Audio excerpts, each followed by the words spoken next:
Good evening, Lyrical Miracles. Thanks, Gareth, for putting these videos together, and I'm recording this one at home in my garden.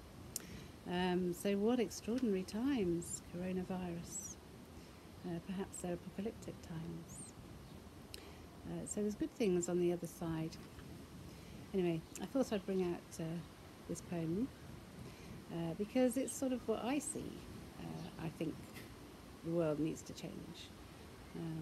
I think we need a lot of change, and to get back to living with joy and love and light, and more in harmony with nature and each other. It's called Armageddon.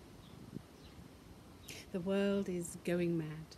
The cows have gone mad, the dogs are howling, women wailing, and men still fighting bloody wars raging in blood-gaping wounds of torn, decaying flesh. Families, mothers, children and babies, the fallout of sinful egos overheated and fueled by toxic livers, full of raging chemical warfare. So-called modern life, becoming virtual and voyeuristic games of pornographic warfare in sinning cities. The messages of our Father forgotten, of how love shapes the child, shapes a man and his family for creating positive love, peace and safety. Or not. Faith, like Abraham, and Jacob becoming Israel, climbing the ladder to heavenly healing, creating love through consciousness, which is being forgotten. Love is being forgotten, falling short, falling short, falling short.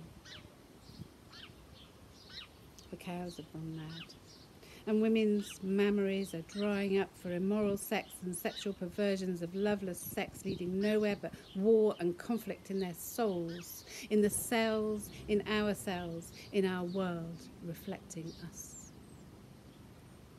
Mammaries, growing cancerous breasts of betrayal of love and life.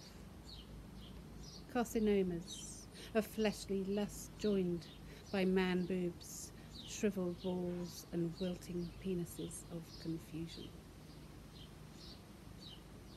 Since when do we know better than nature? Since when do we know more than the Creator, creating creation, evolving life? Since when do we know more than evolution, creating life? Adaptation. Our cells reacting to what is given to them is how they work. Constant monitoring, constant sensing, constant evaluation of life experiences, and scientists trying to prove what we already know in our hearts. If we listen to our hearts, if we listen to our spirit of love, if we listen to the word of the whole life and organic principles. Not the scientists giving complicated names to own our body biochemistry, to own the chemistry within and capitalise on solutions, allowing suffering to thrive and prosper for money. To selectively control the masses with unauthorised money transfers, paying to talk, paying to breathe, paying for love, for our God-given right to love. The cows are going mad, being intensely farmed in large chicken cages, pumped with synthetic hormones and antibiotics, fattening you and your burger. The pigs are going mad, as they are little more than grunting caged bacon, and the barely living egg machines in factories of caged boxes with bruised drumsticks and no arnica. Sheep with no shepherd, bleating on deaf ears, and fish farmed fat, pumped pink for fucking profit. What are we thinking? What are we feeling?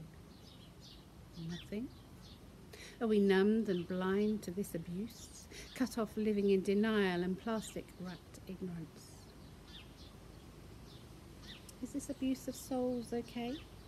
to raise a life only for food that poisons us with shame and gluttony and greed, pumped with drugs, feeding to our children, to our children, to our children. To raise animals only for food and profit, to deny them their freedom and their life, only to kill them and eat them.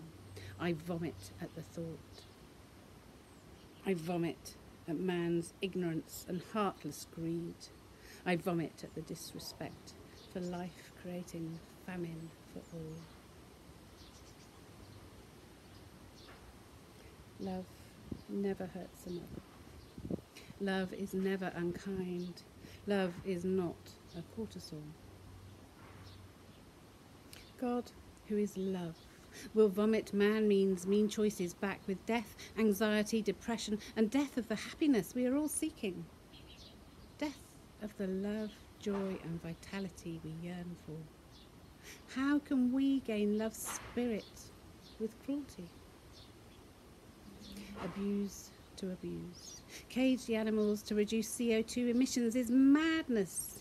The consequences will be death and famine for all. Death of the whole spirit of love. We cannot gain life from sacrificing love. The planet is going mad. The world has gone mad. The soil depleted of natural manures, replaced by chemical warfare, killing the soil and growing styrene cancers, making dry bones with plastic foods, and fish drinking plastic and estrogen waters. Parents going mad. Parents profiting from children in the name of education and civilization, educating them to debt and hopelessness. Desperate despair, desperation, stress and fears. Schools with bars like prisons. And human rights for those who forgot their victims had human rights when they forgot their hue, their loving spirit. Freedom in jail. And slavery in the world for utilities with no utility. A loss of joy, laughter and happiness when man is being mean, when man is not being gentle and kind. I am here to remind, perhaps inform, that love is not a cortisol. Wake up, man and woman, and all in between. Wake up before it is too late. Wake up in order to stand up on two legs. Do not devolve into sin and hell in your hindbrain, your reptilian brain, your monkey brain. Creating your own holograms of fears caged. What holograms taught you fear? Come on, wake up. Stand up for love and abundance and the good that is here. Wake up to all that is sustainable, with love and positive thoughts, with faith, the assured expectation of the things hoped for, the evident demonstration of the things not yet beheld, the assured expectation of good. Wake up before it's too late. Wake up. We are the ones to make this world beautiful and kind. I am here to remind, love is not a cortisol. The world is going mad. People are getting mad. The world is going mad. The people are rightly mad. The world is going mad with too much stress on good people. The world is going mad. Love is not a cortisol crying for the end. The end is nigh. The end. The release of the endorphins, the dopamine, the serotonin, the oxytocin, the anandamide, binding our blood in marriage with love, which is always positive. The endorphin is the end. The endorphin is the beginning of the word endorphin, his love in our blood, the beginning of freedom from stress and sin. The end is the beginning of his promise. The end is the beginning, for look, I am making all things new.